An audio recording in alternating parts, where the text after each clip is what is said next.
Weather in the UK is very important. At makulimlim na naman ngayong araw. June, we're on the road again. Nag-drive na naman ako. Bakit ka nag-drive, June? Wala, day off kasi, day off. Day off at inaya ko si June. Lika, magliwaliw tayo kasi mukhang kami lang magdalawang magde-date. At June, alam mo ba?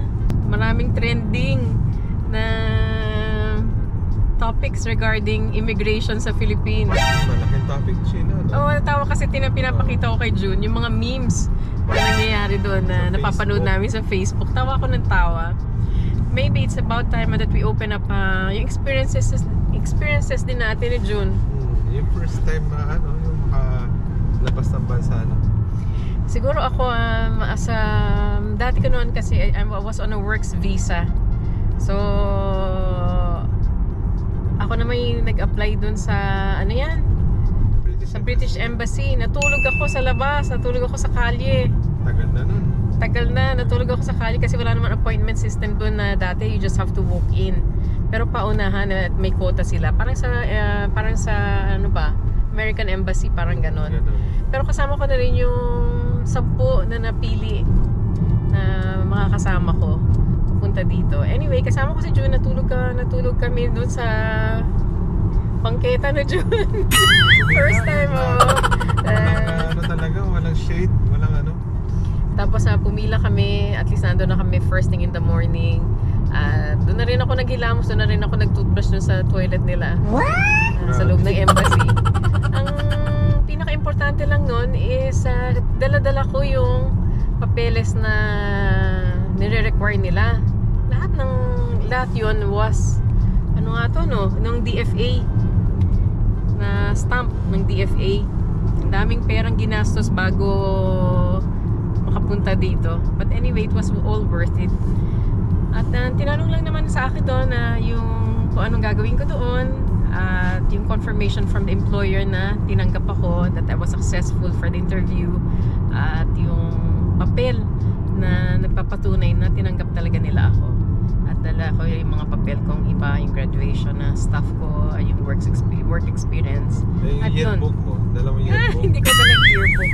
At madali lang naman yung interview at binigyan naman nila ako ng visa, works visa. At yung experience ko sa immigration sa Philippines, wala naman problema. Straightforward. Pinakita ko na yung papel ko at yung visa na binigay sa akin. And that was it. But coming here, You have to consider, matagal na yun. matagal na yun. But coming here, ang procedure naman, pagdating ko dun sa London Heathrow, sa Heathrow po kami kasi sinundo. At ang matagal-tagal lang po ako dun sa immigration doon. Ang hiningi nila, they wanted to see yung papel na works visa ko, at the same time yung supporting documents that I had. At ang pinaka-importante was for them at that time was yung chest x-ray. So I had my film of chest x-ray at saka yung result noon, yung interpretation of the result was also included. Yun ang pinaka-importante sa kanila at that time. At tatandaan ko pa nga, paglabas ko doon, sama ko yung mga kasama ko, parang may mga nag-i-interview pa. Siguro at that time, it was a hype na darating yung mga foreign workers coming from the Philippines. At na-interview ako. They were doing a survey as to what I was coming in UK for, and how long will I be staying, and if I was considering on bringing my family. At that time, ako lang naman, so hindi ko pa alam what's what. But another topic siguro, another vlog, I'll tell you my experiences, yung unang pagdating ko dito. Pero si June naman, as a dependent visa, ano bang experiences mo, June? Ano bang papel na prepare mo during that time? Yung diploma. Saka yearbook. No, honestly, June, tell them what you had to prepare. Yung letters, mga documents. Mostly yung papel niya was a supporting documents coming from me. So may tenancy agreement, very important nun. Na may titirahan siya, may tutuluyan siya. At saka may pera ako sa savings. At siya yun naman may pera rin kahit paano dun sa savings sa bangko niya. Proof sa bangko na meron kami maraming pera To na hindi, sustain. to sustain, na hindi siya magiging dependent sa gobyerno dito.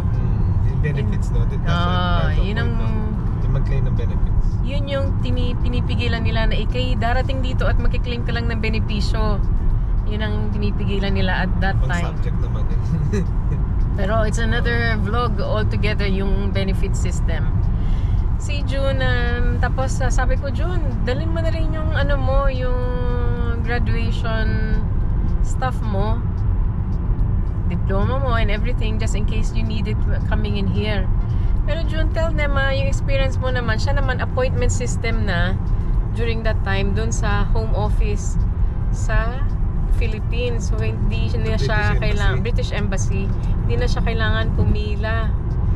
So June, tell them of your experience. Ano bang mga tinanong sa'yo? Ano bang naalala mo? Yung ano lang, yung pinaka-naalala ko yung parang ini-encourage ka mag-work. Ang tinanong kasi sa kanya, if he was going to, I think the most vital question sa kanya, tinatandaan kong sinabi sa akin ni June, was, tinanong siya kung magtatrabaho ka ba dito sa pagdating mo sa UK. Nakatakot yung tanong na yun, no? Si June at that time, takot na takot siya kasi hindi niya alam kung, at saka hindi namin nakapreparean kung ano bang policy. Pwede ba siyang magtrabaho? At sinabi niya, hindi ko alam kung pwede ako magtrabaho. Sabi sa kanya, pwede kang magtrabaho, di ba June? Encourage ka mag-work. Na-encourage ka mag-work. At sabi niya, pwede kang magtrabaho kasi you're gonna be at a works-dependent visa. June, ngayon, ano nangyari? Anong kailangan mo nung dumating ka na dito sa immigration dyan sa London? Sa London Heathrow ko rin siya sinundo. At nagkulot pa ako ng buhok ko para maganda ako pag nakita ako ni June. Talaga lang. Pero nag-melt na lahat ng makeup ko sa tagal niya. Sa tagal niya. Ewan ko bakit ang tagal-tagal nitong lumabas. Dami kasi tao papasok sa immigration. Busy ang Heathrow. Very busy. Very Airport busy. na- Pero ano bang natatandaan mo tinanong sa iyo? tinanong. Doon? Doon sa immigration na dito Hindi ko sa... matandaan, matagal na. Naalala ko lang, may dalawang hapon lumapit sa akin. Nagtatanong ng ano. Kasi naghahapon sila, kala nila hapon din ako. Hindi naalala ko. At natatandaan ko, payat na payat ka pa June. During that time, yellow pa nga ang suot mong t-shirt. At mahigpit na mahigpit yung akap mo sa akin, sobra. Natandaan ko nung nakita tayo ulit. Talagang miss na miss mo akong sobra-sobra. Saka yung pagdating ko pala dito, matagal na to kailangan mo ng NI number bago ka mag-start mag-work. Yun ang pinaka-difficulty. Yun Mahirap. yung first hurdle namin na kailangan i-face nung naghahanap na si Mga June ng dependent, trabaho. NI. So si June was a LaSalle graduate. June, sabihin ko na ha. Hindi na, wag na. LaSalle graduate. Explain mo yung NI. NI is National Insurance. At hindi naman siya sanay sa mga trabaho na Sanay ako, no? iba-iba Sanay. dito. At kailangan ng national insurance number Yun yung para makapagtrabaho. SSS mo, no? Oh, special unique number for you. At kailangan mo yung pangalagaan kasi unique yan para sa iyo. Pag nakuha yung national insurance number mo na ibang tao, pwede nilang magamit yun. Makakapag-apply State sila pension ng pensyon, makakapag-apply sila ng benepisyo. Kaya it's very unique number that is only given to a specific person. Isang tao So lang. ngayon, si June, we were finding it hard sa Cambridgeshire po kami una dumating dito sa UK. Doon ako na unang nagtrabaho. And at that time, June was finding it hard kasi tinatanong, have you got a national insurance number? And sabi niya, wala nga siya. So, there was we had to go through the route of agency working. Which, June, ano ang masasabi mo sa agency? So, Linis ng toilets. si June, sabi ko nga sa inyo, from being a LaSalle graduate to cleaning toilets, so that's really something. Doesn't matter kung nasa doon. Oo, I mean, for us sa Pilipinas na, alam mo na, nasa middle class family ka, so suddenly Hirap lang kami. going to the domestic route sa ibang tao sa Pilipinas na that might sound na parang bakit ganun? Pero dito, pag nandito ka, you don't choose your work.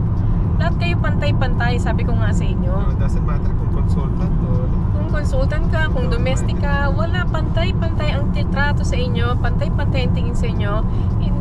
So si June, nagtrabaho siya as domestic, naglinis siya ng toilets, yun ang unang trabaho niya para makakuha siya ng national insurance number doon.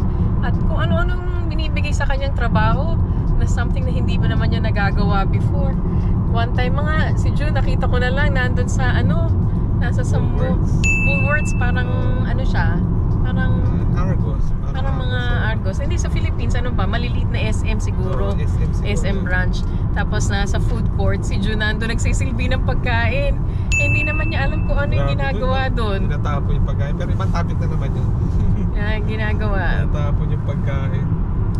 So, tapos ano pa bang trabaho ang ginawa mo, June? Hindi ka na matanda. Ang dami, iba-iba. Care home. Rin siya, maintenance naman doon. At marami rin tinatapon na gamit doon. Iba, yung fridge. Ayun, kaya kami nagkaroon ng fridge noon dahil doon sa tinapon. Out of topic ka na naman. Oo nga pala. Pasensya na, wala na naman tayo sa topic. Pero sa immigration, yun yung may experience, mga dependent. Pero June, I want to share to them that recently, I think things have changed kasi matagal na ito. We're talking about almost 19-20 years ago. 20 years na.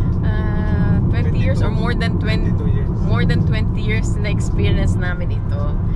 At ang experience ko with having a British passport, in and out lang kami sa immigration. In fact, no problem at all. Recently on our travel from last year, from our travel just crossing from Croatia to Slovenia, no, June? Sabihin lang sa'yo, ano? Walang ka-problema. Safe trip lang, gano'n. Safe trip, thank you. I mean, safe trip, thank you. And then they just want to show yung kung totoo bang ikaw yung nandun sa photo dun sa passport. That's about it. In and out lang. Tatakan ka na. Natatakan ka lang. Pero pag tinatakan ka, make sure tatakan ka pabalik. Yun. Sa immigration mo. Tadi sa Europe, no? Mabilis lang. Pero ang experience ko, my bad experience in the Philippines was when we went home few years back. At kami na we dress simply. Kasi simpleng tao kami. We dress simply. Wala kami masyadong jewelries. Wala kami expensive stuff. So, nasa kami, naiya. Nasa labas, no, June. Kasi dati noon, may scanner muna bago ka makapasok pa sa airport. So, we were all in a queue. Nasa linya kami. And malapit na kami. Turn na namin actually na mascan yung mga items namin. Yung bagahe namin, dala-dala namin. Tapos yung guard, nakita niya kasing naka-Amerikana yung nasa likod natin. Pero mga Filipino din, bihis na bihis. At naka-Amerikana sila. Alam mo yung bang ginawa? Pinuuna sila bago kami. That was really bad. I felt sa Philippines, ganun pa rin ang tingin ng mga tao. System, no? Yung mentality. Yung mentality, porke nakabihis ka na posisyon. Nakabihis ka lang na simpleng-simple, kala nila wala ka na, wala kang pera, you're nobody, second class ka, or even third class citizen ka. Porke naka-Amerikaning nasa likod, papaunahin. That was really bad for us, very bad experience. Kasi naisip namin, ganito pa rin ang mentality sa Philippines. It's so horrible.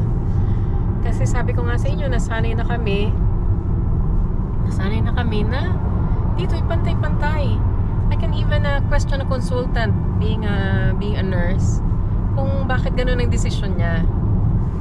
Walang a domestic can even say to the consultant, huwag mong iiwan yung cup mo dyan, ilagay mo dun sa kitchen.